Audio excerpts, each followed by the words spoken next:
Hello friends, welcome back to our channel. ఎట్టకేలకు China ఆర్థిక పరిస్థితి ఇబ్బందిగా ఉందని ఆ దేశ అధ్యక్షుడు షీ జిన్పింగ్ ఒప్పుకున్నాడు. పెట్టుబడులను ఆకర్షించడానికి ప్రపంచ దేశాలు పోటీ పడుతున్నాయని, ఇలాంటి సమయంలో చైనా ఆర్థిక వ్యవస్థ పునరుద్ధరించే ప్రయత్నాలు క్లిష్టంగా మారాయని జిన్పింగ్ అన్నారు. ఆర్థిక నష్టాలను అరికట్టేందుకు, తగ్గించేందుకు చర్యలు తీసుకోవాలని సూచించారు.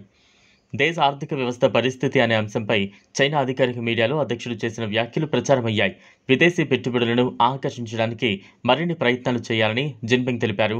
50 ఏళ్లలో ఎప్పుడూ లేని విధంగా గతేడాది చైనాలో అత్యల్ప వృద్ధి రేటు నమోదైంది. ప్రపంచంలోనే రెండో ఆర్థిక శక్తిగా ఉన్న చైనా 3% వృద్ధి రేటుకు మాత్రమే పరిమితమైంది. 2024లో ఆర్థిక పరిస్థితి సంక్లిష్టంగా ఉందని, దానిని పునరుద్ధరించే ప్రయత్నాలపై దృష్టి పెట్టాలని జిన్పింగ్ పేర్కొన్నారు. ప్రధాన సమస్యలు ప్రజల అంచనాలను మెరుగుపరచడం, అభివృద్ధిపై విశ్వాసం పెంచడం ప్రారంభించాలని సూచించారు.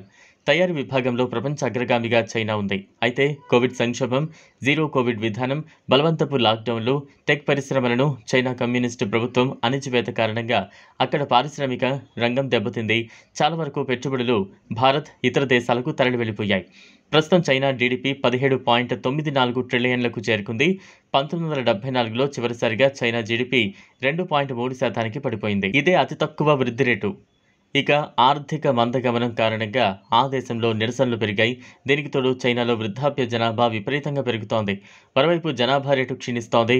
గతేడాది చివరి నాటికి 60 ఏళ్లు నిండిన వృద్ధుల సంఖ్య 26.7 కోట్లకు చేరింది.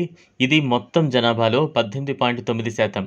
2026 నాటికి 30 కోట్లకు, 2036 నాటికి అక్కడ వృద్ధుల జనాభా 40 కోట్లకు చేరుకుంటుందని అంచనా. ఇది ఫ్రెండ్స్ ఇవాల్టి వీడియో. ఈ టాపిక్ పై మీ అభిప్రాయాన్ని కామెంట్ బాక్స్లో కామెంట్ చేయండి. ఈ వీడియో కనుక మీకు నచ్చినట్లయితే లైక్ చేయండి, షేర్ చేయండి. లేటెస్ట్ అప్డేట్స్ కోసం ఛానల్ను సబ్స్క్రైబ్ చేసుకోండి. Thanks for watching.